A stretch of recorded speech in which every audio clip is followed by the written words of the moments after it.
নেতৃবৃন্দ, সম্মানিত সজ্জব্বরবাসী, আসসালামু আলাইকুম ওয়া রাহমাতুল্লাহ। আল্লাহ রাব্বুল আলামিনের দরবারে শুকর আদায় করছি, যিনি আমাদেরকে প্যাসিস্ট মুক্ত পরিবেশে এই সুন্দর আয়োজনে আসার, বসার, বলার, শোনার সুযোগ করে দিয়েছেন।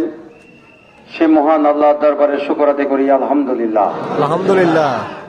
দুরুদ ও সালাম জানাবে মুহাম্মদুর রাসূলুল্লাহ সাল্লাল্লাহু আলাইহি সাল্লামের প্রতি, যার অসংখ্য কোরবানির বিনিময়ে আল্লাহ জমিনের দিন প্রতিষ্ঠিত হয়েছে। স্মরণ করছি, মাগফিরাত কামনা করছি, আল্লাহ রাব্বুল আলামিনের দরবারে উচ্চ মর্যাদা কামনা করছি, যারা আল্লাহর জমিনের দিনকে প্রতিষ্ঠিত করতে গিয়ে সর্বোচ্চ কোরবানি স্বীকার করে শাহাদাত বরণ করেছেন।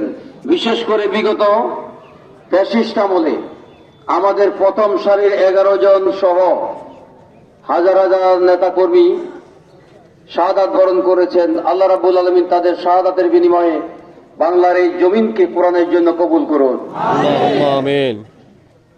সম্মানিত ভাইয়েরা, বৈষম্য বিরোধী আন্দোলনে ছাত্র শ্রমিক জনতার এই বিপ্লবে প্রায় 2000 ছাত্র শ্রমিক জনতা শাহাদাত বরণ করেছেন এবং 35,000-এর মতো ছাত্র শ্রমিক জনতা আহত হয়েছেন। তার মধ্যে 15 থেকে 16,000 হাত পা হারিয়ে পঙ্গুত্ব বরণ করেছেন, 5 থেকে 600 চোখ হারিয়ে অন্ধত্ব বরণ করেছেন। আল্লাহ রাব্বুল আলামিন তাদেরকে জাযায়ে খায়ের দান করুন। সম্মানিত ভাইয়েরা, আজকে বাংলাদেশের প্রধানতম সমস্যা হলো দুর্নীতি। বাংলাদেশ জামাতে ইসলামী আমিরের জামাত ঘোষণা করেছেন দুর্নীতির ব্যাপারে আমাদের জিরো টলারেন্স।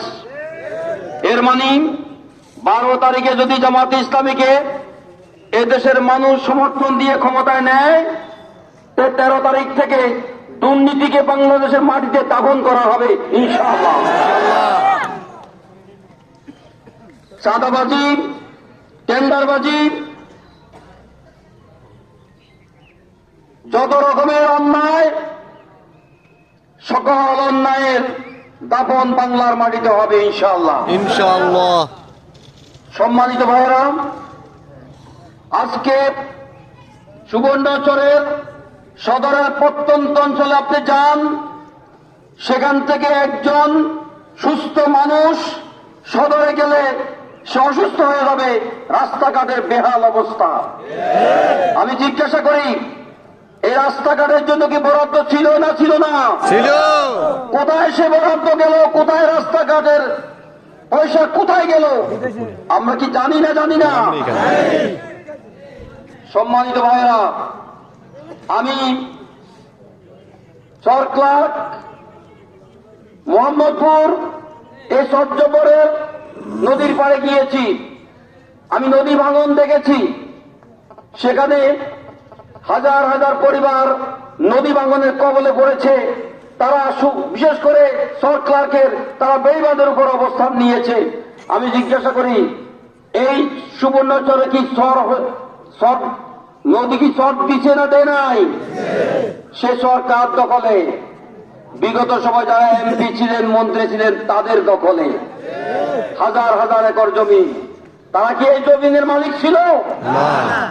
আর নদী ভাঙা লোকগুলো কোথায় অবস্থান করছে? বেড়িবাঁধে, বেড়াকে।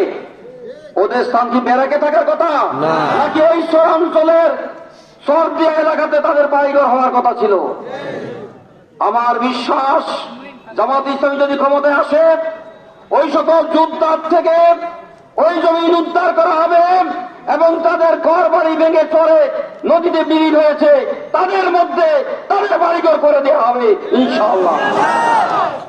সম্মানিত ভাইরা, এই সদরেই একটা বিমানবন্দর প্রস্তাবিত আছে, রানওয়ে করা আছে। সে বিমানবন্দর হচ্ছে না কেন? নোয়াখালী জেলার 7 লক্ষাধিক লোক দেশের বাইরে অবস্থান করে। তারা ল্যান্ড করে ঢাকায় অথবা চট্টগ্রাম। যদি আমাদের নোয়াখালীতে যে বিমানবন্দর যে রানওয়ে হয়েছে, বিমানবন্দর যদি স্থাপিত হতো, তাহলে এই আমাদের সন্তানেরা আমাদের পিতারা, আমাদের ভাইয়েরা নোয়াখালীতে ল্যান্ড করতে পারত। কথা কি ঠিক কিনা? সম্মানিত ভাইয়েরা, আমাদের নোয়াখালীতে সামান্য বৃষ্টি হলে পানিতে তলিয়ে যায় পুরো নোয়াখালী জেলা। কথা কি ঠিক কিনা? সমস্যা কোথায়? সমস্যা হলো আমাদের সমস্ত খালগুলো বেদখল হয়ে গেছে, যোদ্ধারা দখল করে সেখানে বেড়ে দিয়ে সেখানে মাছ চাষ করছে। আমি জিজ্ঞাসা করি, এই খাল উদ্ধার করা কি বেশি কঠিন?